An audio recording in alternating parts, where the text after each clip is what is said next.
What's going on, everybody? I'd like to welcome y'all back to Sync Music Mondays. That's right, Sync Music Mondays. Every Monday, 8 p.m. Eastern Standard Time. We are music licensing in the coolest form. Financial literacy for you musicians, just talking about the business, also talking about trending topics, also featuring some really, really dope, talented people that have been in the business and they know the business. But as always, before we get started, we're going to start off with the word of the day, something motivational, inspirational to get you started on your day, right? And today's word of the day, I love this. This is one I live it, I preach it, I teach it. It's called persistence wears down resistance. So I'm gonna say that again: persistence wears down resistance. So I think that word of the day is pretty straightforward.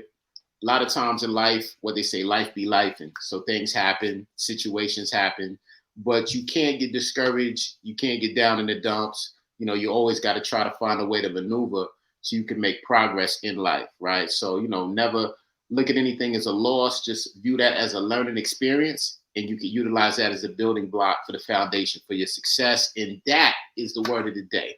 All right. But for today, I got a very dope, talented individual here. She is a singer, she's a songwriter, she is a talented musician, she is a boss, she is a businesswoman. She is no other than my sister, Tina Torres. Tina, what's up? What's good? How are you? Everything's great. Everything's great, man. Happy to have you today. You Thank know, you so much. yeah. So so we definitely going to build. Our show is pretty much, it covers a lot of different moving parts. So we talk about music business, but we also talk about life. We talk about just how to navigate this playing field of life. So, I kind of gave like a glossed overview of you, but could you tell the people in your own words who is Tina Torres? At the core of my being, I'm a spirit being, and I'm connected to all of you, and we all bear that same God particle. So that's who I truly, truly am. My singular imprint, obviously I'm Tina Torres, and I grew up singing in church. I grew up, playing a few instruments, and I grew up figure skating, doing all kinds of stuff. You know what I mean? And now I'm here to share my story.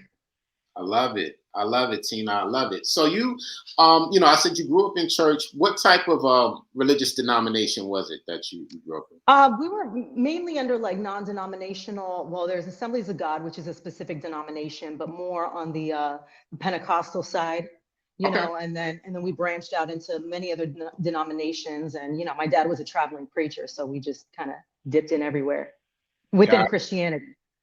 got you. That's interesting. So my mom, so I'm a preacher's kid too, right? So my mom, she was an evangelist, right? Mhm. Pentecostal. So was your like experience in the church, was it similar? Because I know like growing up, everybody like spoke in tongues and all these other things. Like how was your experience in the church itself? Oh, yeah, there was a very spiritual aspect to it. So definitely like grew up speaking in tongues. I actually received the gift of tongues when I was 12. And I just remember being prayed over and this language that I couldn't even control my mouth and it just coming out of my mouth. You know what I mean? Now I can talk about that now and how I relate it to my life now. But definitely my dad, seen him cast out demons. I've even witnessed the demon of music, um, who came out of a teenager, named himself as Kojon.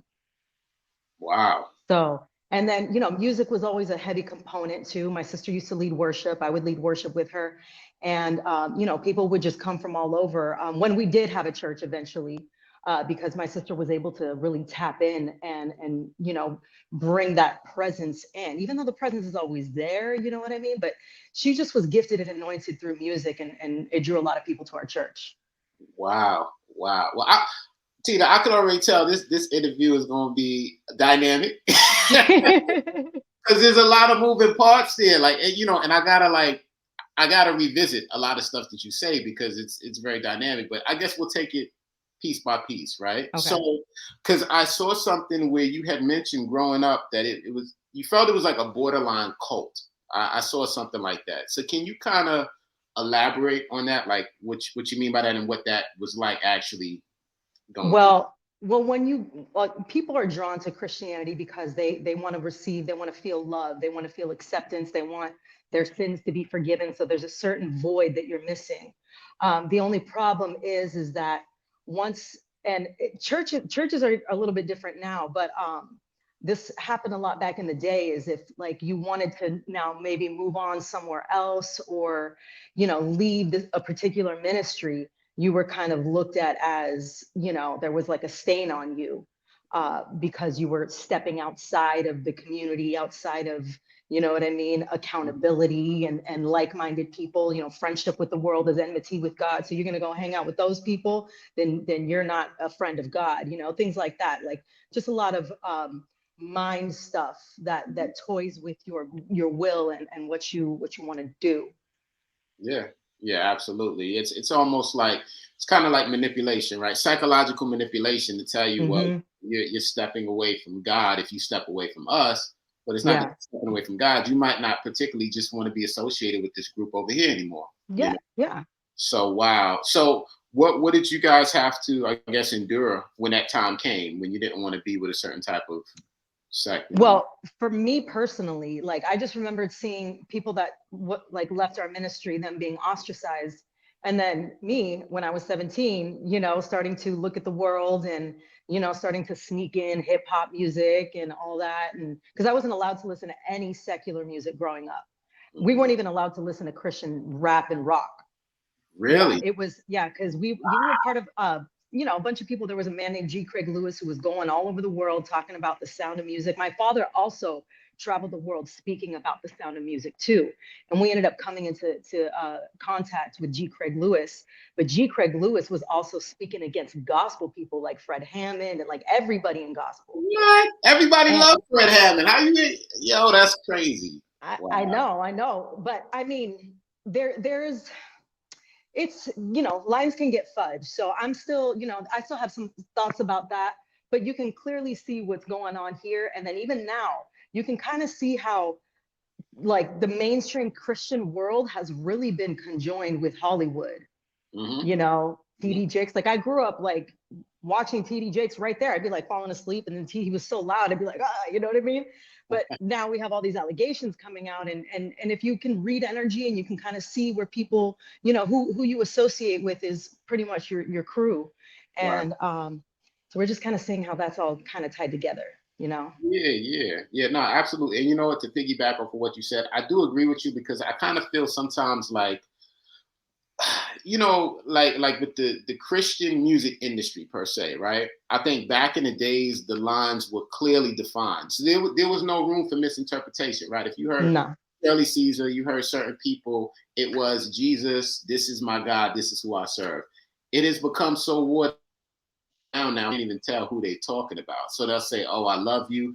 You think they low key talking about a love song, right? They could be talking about a dude. They could be talking about a chick, because who is, I love you. It's so ambiguous, right? Yeah. So Yeah. I feel like culturally, that's the business side of it, right? It's like, all right, we want to monetize this, and we don't Yeah. want to segregate you guys just to the Christian demographic. We want all consumers to buy this. So maybe some people think you're talking about a guy, some people think you're talking about a woman, and we Hmm. definitely don't want them to know about your God, right? Because that'll cut off Hmm. some marketing dollars. So yeah, the business gets real convoluted, especially with the music.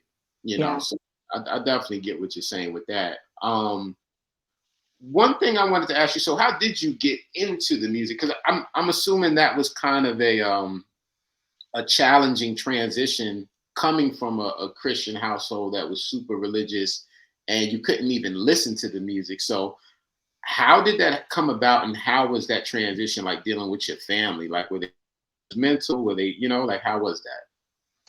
I mean, it was my father obviously spearheaded everything, and my mother had to just support him. Um, but I was ostracized the same way, an Amish person would leave their community and be ostracized. It was kind of the same way. And so I left because I wanted to pursue a music career. I was like, there's more than singing in church. There's more than this. And my father, I actually wanted to go to school to study theater, and he forced me into real estate. And I'm like, that's not what I wanted to do. You know what I mean? Yeah. um, but so I ended up just leaving, and I moved to LA for a couple years, and I ended up I was doing reference tracks for a producer duo called the Juggernauts. They were signed to Capitol Records at the time, and Mhm. within those 2 years, I was like, I need Jesus, I need to go back home. So I went back home. 6 months after being back home, I get a call from one of the producers, and he's like, some execs at Capitol Records heard you on this record, and they want you to finish it and we're going to release it.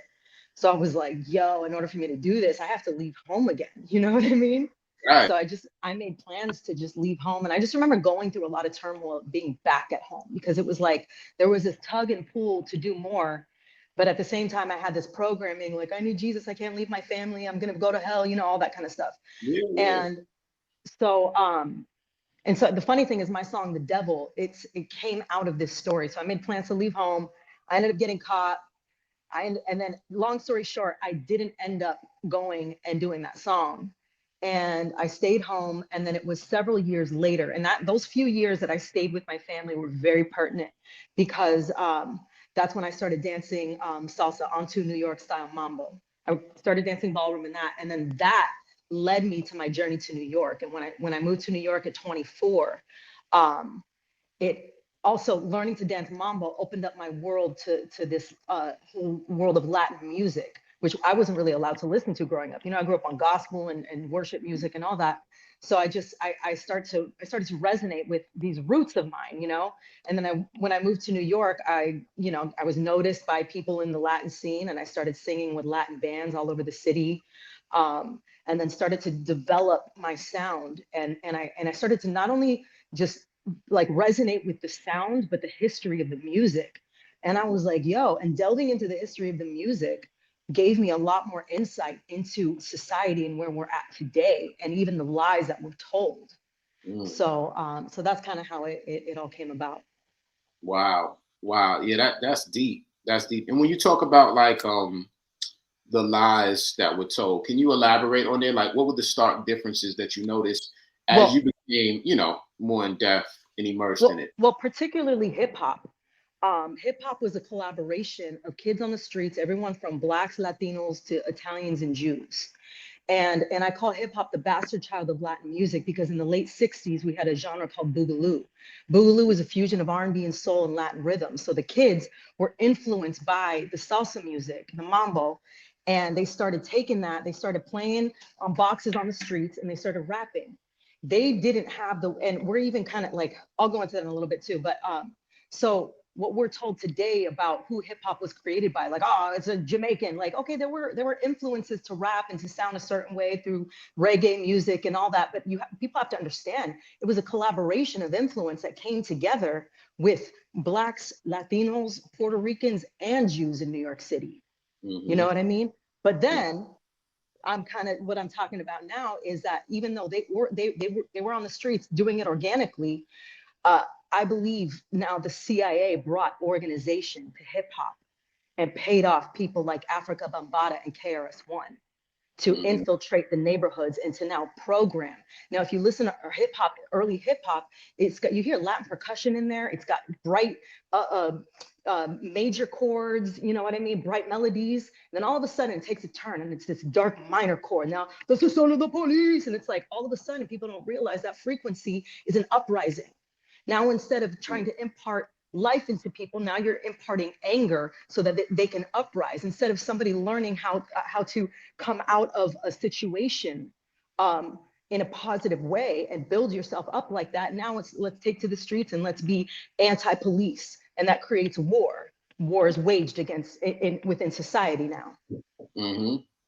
Wow, that's deep. And you know what? To your point, I want to expand on that too, because that's an important thing that you just said, right? So when you mentioned Africa Bambaataa, if anybody's been living under a rock, there were several sexual allegations that came like Africa Bambaataa, right? A lot of black men came forward stating that when they were young boys that they were sexually assaulted by him.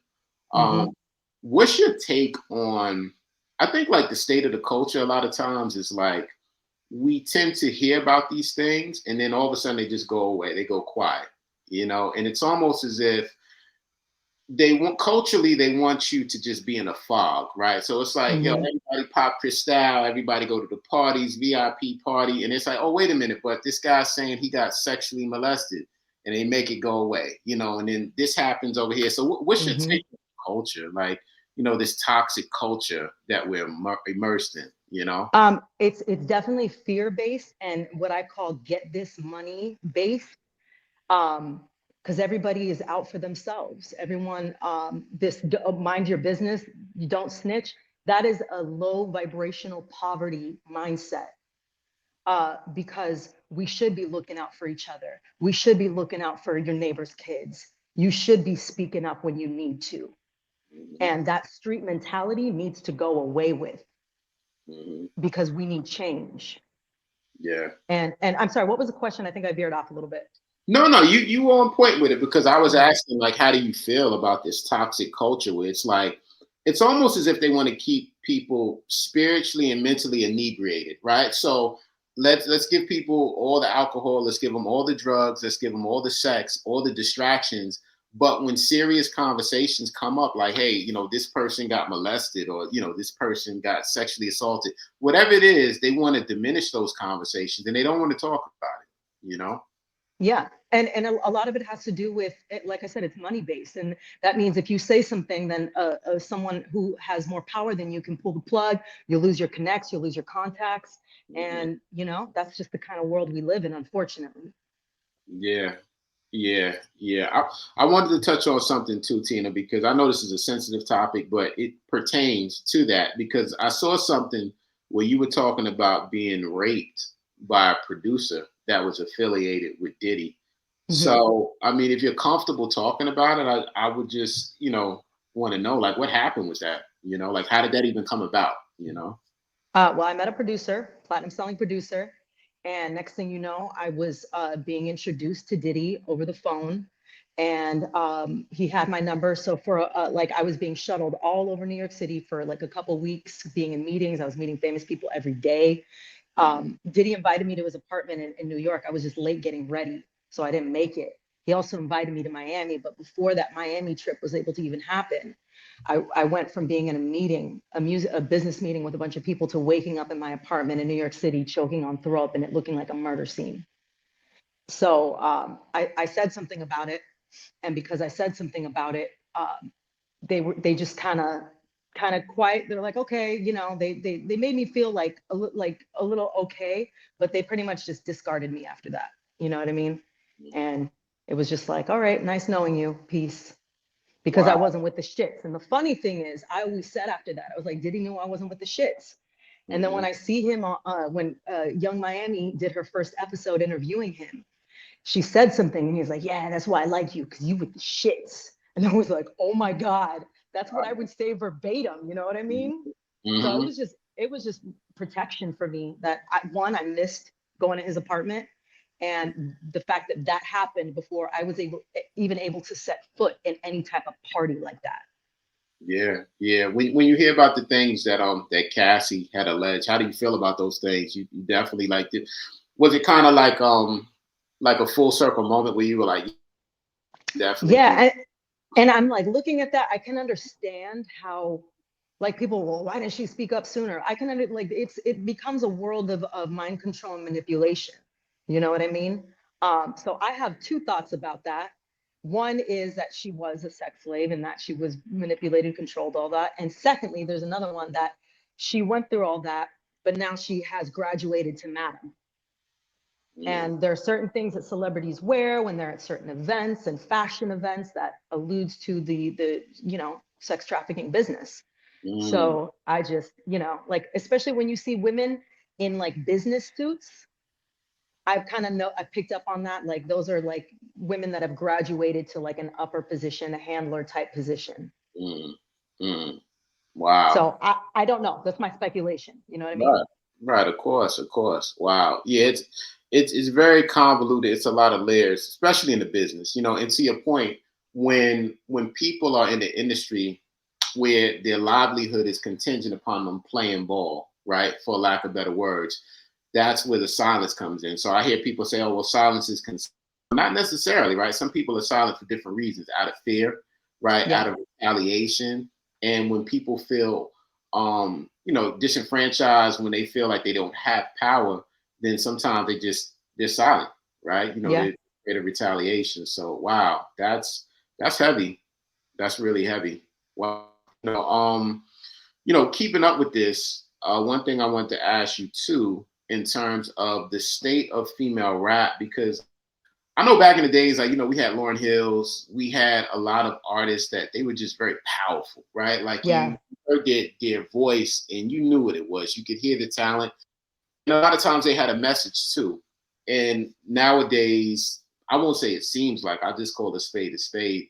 We have this insurgence of female rappers that ain't talking about shit, right? So everything is about, my baby daddy, this, that, like, the music lacks any type of content that is even worthy of talking about. Like, what's your state on female rap? Like, how do you feel about that? What do you feel? You know what I'm saying? Well, I'm not a rapper, but I came out rapping because I have a pen. And Mm-hmm. I'm like, okay, if they're putting people like Cardi B on who can barely speak, let alone write a song, then I'm Mm-hmm. going to come out saying some stuff because people got to know, you know? Um, and one, it's definitely to wage war against men and women. You know what I Mm-hmm. mean?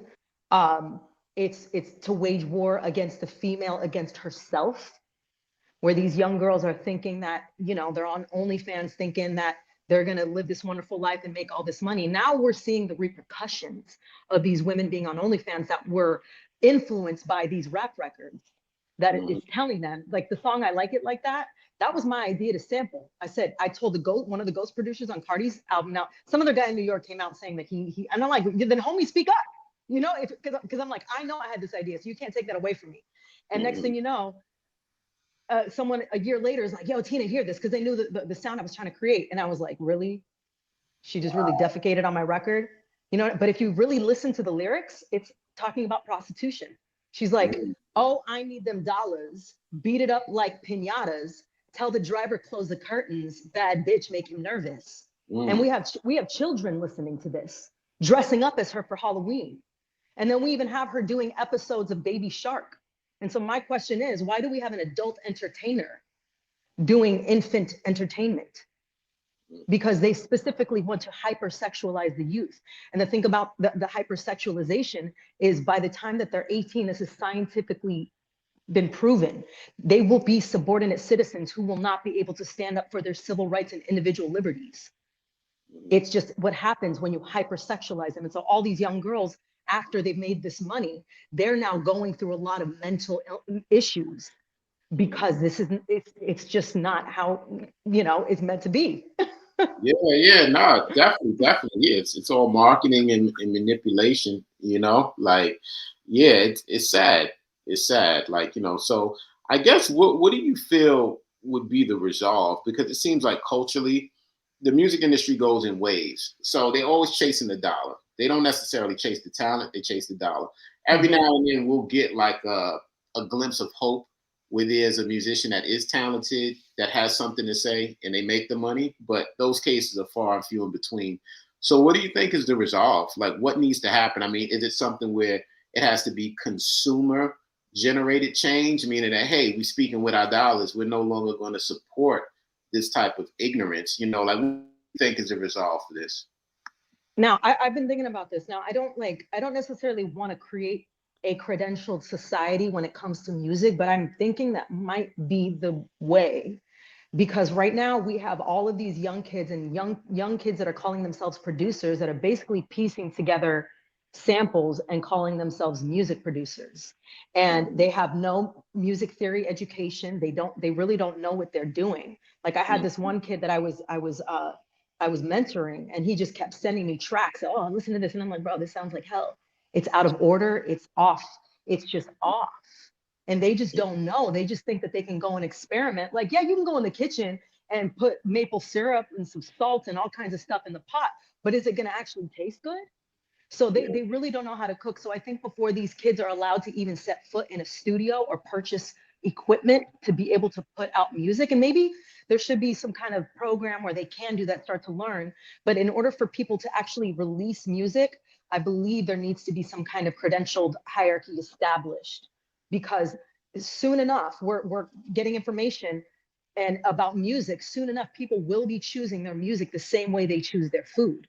Oh, is that frequency, is it in tune? Is it, no, that's off. And right now I'm feeling music more than anything. I can feel, I can, a human can approach me and I can feel their vibration and I can tell you what kind of music you listen to. Mm-hmm. Mm-hmm. Yeah. So, Yes. Yeah. Frequencies are real, you know, and that's what so people don't understand. more education as far as that. We need to know that our frequency was changed in the late 30s to the uniform frequency, the Rockefeller frequency, 440 hertz. So when we have all this information and we know how this sound and this frequency is affecting this part of my body or the entire thing, then we'll start stepping into a better place of humanity. Like, and right now it's like everybody's combating this frequency, but let's come to a neutral zone where everybody can just feel neutral and then you can move from there. You know what I mean? Nah, that's a gem. And I wanted you to expand on that, Tina, because you said the 440 frequency. For people that might not be familiar with that, can you expand on that? Like exactly what that is, what that means? Okay, so in the late 30s, the Rockefeller Foundation had Nazi scientists brought over to change the frequency. Now, you know, if you know what, you know, every piano, everything vibrates at a certain frequency, right? Even your body. So the thing about 440 is that this was a frequency that is out of tune and out of resonance with the planet and the human body. And I can break that down through true mathematics of the universe called vortex-based mathematics. So prior to that, people like Beethoven, Bach, Mozart, they all played in different frequencies. And there was a freedom, which, you know, and as skilled musicians, they could feel freely and play whatever they wanted freely. But now creating this uniform makes everybody lemmings the same. So you're getting everybody on the same negative wavelength, you Mhm. know?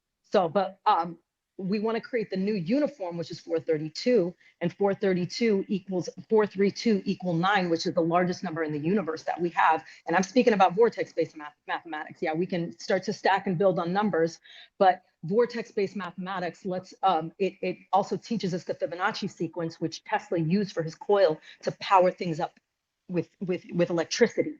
So, Mm. and those 369 are spirit numbers. So when we start to understand that and the simple mathematics of the universe, and I tell people, we've learned in school, Common Core, 1 + 1 = 2. Actually, 1 + 1 = 3. To simplify that, you take two humans, they procreate, they produce a third. That's the true mathematics of the universe. And we need to start breaking things down through vortex-based mathematics, which will also eradicate poverty from the planet, because then we now know that stacking numbers and stacking dollars is simply an illusion. So instead of trying to stack dollars and get this money, we're learning to tap into abundant flow through Fibonacci sequence.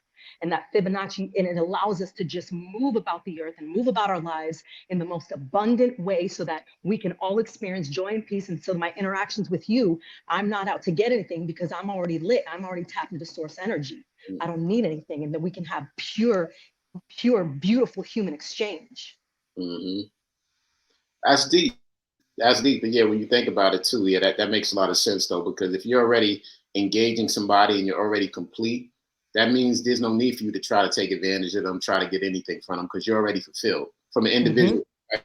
You know what I'm saying? mm-hmm. So we Yeah. see how this music is also correlated to our abundance, to the money we're receiving. And I'm telling people now, put down the hip hop music. Like, listen, I love hip hop. At 17, hip hop was crack for me. My first two albums were Get Rich or Die Trying and Fab Street Dreams. I used to have to hide them under my car seat so that my parents wouldn't find them and everything, but it was crack. But now I know, even like, listen to the windows, and I'm like, ah, but I'm like, wait a minute. No, because I know how my life, how it affected my life. Mm-hmm. And so it's like, you know what? People like, I don't eat that McDonald's anymore because it's not good for my body, even though it might still taste good because you remember it's the memory that tastes good, but I know it's not actually good for me, you know? Yeah. Yeah, that's a fact. And, you know, I think a lot of it too boils down to people having the ability to, you got to have emotional intelligence, number one. But in addition to emotional intelligence, you got to regulate what your spirit is being fed. So a lot of it is manipulation, even on the spiritual plane, right? Because you listen to certain music that preaches a certain message, right? Because that's what it is, right? Every time someone makes a song and then they record it and it's blasted out, it's technically a sermon, for lack of better words, right? And the Yeah. repetition of that sermon. So if I listen to Get Money, Fuck Bitches every day, that technically becomes the sermon and the theme for my life, right? Yeah. Now, convolute that with me going on social media, and if I follow social media platforms that actually confirm and align music so in addition to fuck bitches get money, I'm listening to that in my car, right? Then I go on social media and I follow pages that advocate for fuck bitches get money. That becomes my lifestyle, right? That technically becomes my God because that's how I'm living. So I agree with you in that regard. It's like, we got to be mindful of the stuff that we consume because that Mm-hmm. stuff ultimately that leads to our actions. Then our actions become our destiny. Mm-hmm. So people got to really be woke, for lack of better words. You know what I'm Yeah. saying? Like that's real talk. Yeah. Real talk. I had another question for you, team. A deep one. The fact that you grew up in the church, you're a spiritual person. So, what do you think is more important, being a spiritual person or a religious person, or a combination of both? And I'll tell you why I asked this question because I see a lot of people who are religious, right? So they believe in religion, but a lot of times they tend to formulate their own rules, right? So they'll bend that religion to suit their lifestyle. So you might have someone that goes to church every Sunday, but Monday through Saturday, they're a habitual liar, right? They might bend or manipulate the truth, and it's not such a big deal. Don't Mm-hmm. look at that. Or someone who might go to church and they believe in marriage, but they fornicate all the time, right? Because they want to bend the rules to fit their lifestyle. So, what do you feel is more important? Being spiritual or religious, or do you think that there's a balance between the two? Like, how do you feel about that? Um, I definitely feel it's more important to be spiritual. Mm-hmm. Um, Obviously actions are important, you know what I mean? But if we become so focused, and what Creflo Dollar used to call sin conscious, Mm-hmm. um, you're so fixated on what not to do that you end up screwing up, Mm-hmm. so what I prefer and what I've developed, and I'm glad that I went through Christianity because I think it has, and like you said, I think there's a really nice balance where when you're funneled through religion and you come to this spiritual place, it's like having a solid foundation built. The only thing is I had to remove a lot of tough programming like sin consciousness and I'm not worthy enough, and the guilt and the shame and all of that. You know what I mean? But once all that is removed, you can step into a place of just love. And that's love for yourself. And that love for yourself it reflects into everything. And when you do that, when you give yourself that much love and that much grace, mercy, and freedom, then you do good. Mm-hmm. Absolutely, absolutely. Yeah, coming to terms with self. That's important. I definitely agree with that. But I Um, will say, when under religious uh, rule, humans will act, they will break the law. It's mhm, just how it's human nature. mhm. That's a fact. That's a fact. We all, what they say, we all sin, we all fall short. Nobody's perfect. Hmm. You know what I'm Hmm. saying? So I think the goal for people shouldn't be to chase perfection, but to chase progress, right? So you don't have Yeah. to be a perfect person, but as long as I'm better than the person I was last year, at least I'm moving in the right direction. Yeah. If you're going backwards, then you got some problems. You got Hmm. Yeah. self-assess. What's going on here? But yeah, I another thing I want to ask you, Tina. So in the music industry, I've been in the industry for a long time. I know you've been in there. People always talk about the Illuminati, right? And they talk about the New World Order. They talk about the people who are in it, the people who aren't. What's your take on the Illuminati? What are your thoughts on that? I mean, the Illuminati definitely exists. You could see people that are, part of secret societies. They got to Mm-hmm. keep hush, and there's a lot of symbolism. Now, the symbolism itself is not necessarily satanic. It's just esoteric knowledge that has been kept secret, and that esoteric knowledge is now being spread out to everybody, so we can get an even playing field. But the issue here is intention. What do you, once you learn universal principles, how to manifest, how to, really live your life in the best way, what is your intention? And Mm-hmm. so with them, a lot of it is, ill intention. We see it. We see the results, especially here in our country. And it's just, you can, proof is in the pudding. That's a fact. That's a fact. That's a fact. And being aware too. You know, they talk about the having that spiritual insight, right? Spirit of discernment, right? You can discern certain people and what they're about. And yeah, I can attest to that. Like, you know, navigating the industry for a lot of years and seeing a lot of things, seeing a lot of good, seeing a lot of bad, you know, and you can tell people that they pretty much, unfortunately, they sell their souls for a couple of dollars. And once you do that, everything's out the window because you've been compromised, you know? And the thing about people sell their souls, there's so many different levels, but your soul is your mind, your will, and your emotion. So when you sign that over, that means you don't have free reign over your will, your emotions, and your mind. They control it. And so I've Mm-hmm. literally seen producers, actually the ghost producer that I gave my I like it like that idea to, um, after 2 drinks, went straight demonic, started talking about Illuminati. 2 drinks. And this is a young producer at 19, got picked up by the industry and basically just goes all over the country, different studios, ghost producing for, top people. Mm-hmm.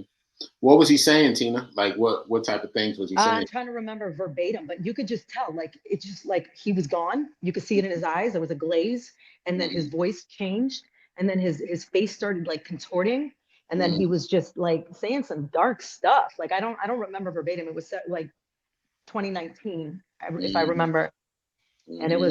it was wild.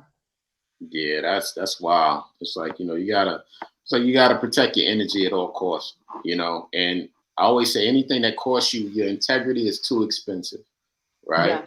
Anything that costs Yep. you morals, your values, your integrity, it's not worth it, you know. So I think people have to come to that conclusion themselves, you know, and kind of unplug from the matrix, right? Because a lot of people, you wake up in the morning, instead of just taking that time for yourself, getting some mental clarity, first thing they do is pick up their phone, you know, and they scrolling on social media. And those minutes, those are crucial minutes just to you waking up, you know, coming to terms with the new day, trying to get your focus, your Yeah. clarity. So yeah, a lot of people got to unplug, man, you know, too tapped in, you know. And more people are. I'm Yeah. like, I'm surprised. When I was talking about all this stuff, I was the crazy girl. I wasn't on social media talking about this stuff. I was like in rooms, industry parties, listening parties at different studios, talking to everybody. And that's probably why I ended up being a target. hmm when you say target, what did that look like fundamentally? Blackball, people not returning calls. Like what did that look like for you? Um, I definitely think I have probably, by speaking out and saying a lot of stuff, I think I've probably missed opportunities, and people are just like, okay, we don't want to work with her that I don't even know about. You know what I mean? I Yeah. had at one point somebody from an anonymous account claimed to be an executive at Rock Nation and threatened me in that DM. They knew my manager at the time and everything. So I was like, oh, wow. Wow. And that was around the time where Ralph McDaniels interviewed me on TV. I was talking about the frequency of hip hop, and he even agreed with me about the origins of hip hop and what I'm talking about in Latin music and the correlation and all that. Um, and then at one point, it was 2017. I was working downtown in New York, doing makeup for Halloween, and the twins, Beyonce's dancers, come in and get their makeup done. And it's funny at the time, like I had my costume was like I made a whole like reptilian eye, so it was like my face, but then like as if you were to like rip open the skin, I was like reptilian underneath. hmm And he looks at me and he's like, "Your costume, what is that?" And I was like, "Well, I'm global elite reptilian shapeshifter." And he was like, "Do you believe that?" And I was like, "I believe there's truth in everything." And then hmm he was like, I was like, "You look familiar," because I didn't recognize him. They had just won the show World of Dance, and I don't watch TV, so I didn't see him, but I don't only ever knew them with their both of their fros, you know. So it was hmm just he had these twists on, and I was like, "You look familiar. What do you do?" And he's like, "I'm the number one performer in the world." And I said, "Okay, well, meet the next number one performer in the world."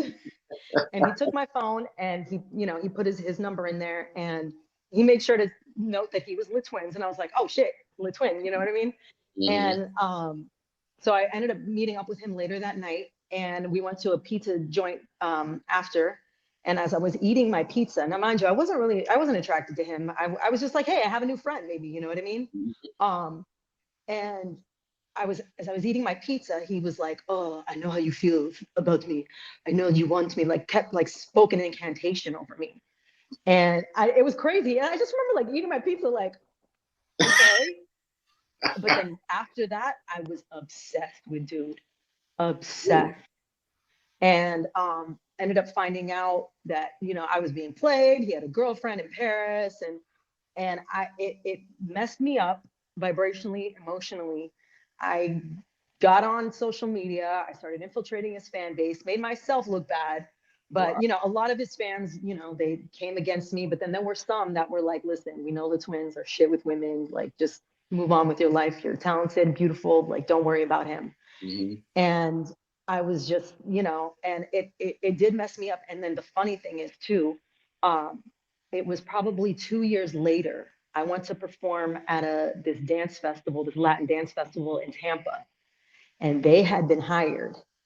Now, in my Latin dance community, they don't fuse, hip hop is not really like, you know what I mean? And like the fact that they would hire the twins to perform at this festival and I'm there, and it was just, it got kind of sticky. It got a little bit of a mess. And I just knew that I kind of put puzzle pieces together and I was like, listen, one, I'm a target in the astral realm.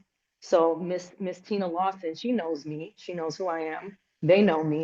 They know exactly what I've been talking about. They know my purpose. They know what I'm here for. And they tried attacking me. You know, it lasted for several years and put me in a really low vibration, but I've come out of that. Wow. Wow. Yeah. You know, and like they say, you know, a lot of times it's a blessing in the lesson, you know, so we go through certain things and it's like those experiences, they make us more fortified for the next. So, wow, that was powerful, you know. Wow. Well, I wanted to ask you one more question, Tina. I ask all my guests this. So I'm big on mantras. I got two: collaboration is greater than competition, building with like-minded people, persistence wears down resistance, of course. So what's a mantra of yours that like throughout the years keeps you going, keeps you fortified? I would say since I was a kid, it was always shoot for the moon, and if you miss, you'll still land among the stars. I like that. I like that. That's fire. That's fire. So true. So true though. Hmm. It's You know? simple, and it's, you know, a lot of people have used it, but it just, that's what came to mind right now, and it still resonates. Yeah, that's fire. That's fire, man. Well, this has been a fire interview, Tina. I tell Thank you, you. a lot of gems, man, lot of knowledge, and you know, just appreciate you coming on. If the people want to connect with you, how can they connect with you? You can find me on social media, Instagram, the Tina Torres, TikTok, real Tina Torres. You'll see I'm talking more about all the conspiracy stuff on TikTok. I keep it a little bit more clean on Instagram, but I still, you know, I still throw out nuggets. So you can find me on there. Yeah, definitely, definitely. Well, we appreciate you, and you know, Likewise. always, man, appreciate you, my friend. Thank you, Kay. Yeah, anytime.